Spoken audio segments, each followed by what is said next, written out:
রাস্তার ধারে, তাকে ডাকুন, তার কানে কানে বলুন, সুজলাং সুফলাং মলয়জ শীতলাং।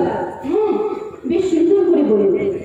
যে মেয়েটা চাকরির নাম করে বনগাঁ কিংবা চাকদা থেকে রোজ সকালে ট্রেনে সেজে গুজে শহরে আসছে, শরীর বেচে চাল ডাল নুন কিনবে, তাকে ডাকুন, তার কানে কানে সুরেলা কণ্ঠে বলুন, সার্থক জনম আমার জন্মেছি এই দেশে।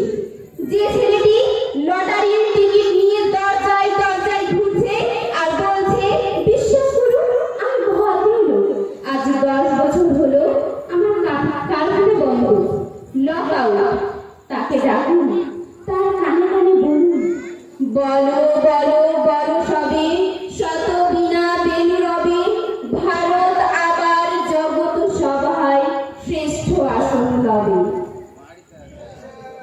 রাতের আকাশ কাঁপিয়ে অঝোর ধারায় বৃষ্টি নামলে যে মা আজও লণ্ঠন হাতে টালির ঘরের দরজায় ঠাঁই দাঁড়িয়ে থাকে, তার ভোগন ফিরে আসবে বলে, যে ভোগনকে এমনই এক বর্ষায় উন্মত্ত রাতে কালো গাড়ির পুলিশ ডেকে নিয়ে গিয়েছিল আর বড়ানগরের রাস্তায় ভোরের ঘুম ভাঙা কুকুর প্রথম দেখেছিল তার গুলিবিদ্ধ রক্তাক্ত লাশ। সেই মাকে ডাকুন, তার কানে কানে বলুন, হাম বুলবুলে হইছি ये गुलसिता हमारा सारे जहां हमारा। সবাইকে সব বলা শেষ হলে শুনশান শীতের রাতে 5 মাথার মোড়ে ঘোড়ায় চড়ে বসা সেই মহাবিপ্লবীর পায়ের সামনে ধীরে ধীরে এগিয়ে যান।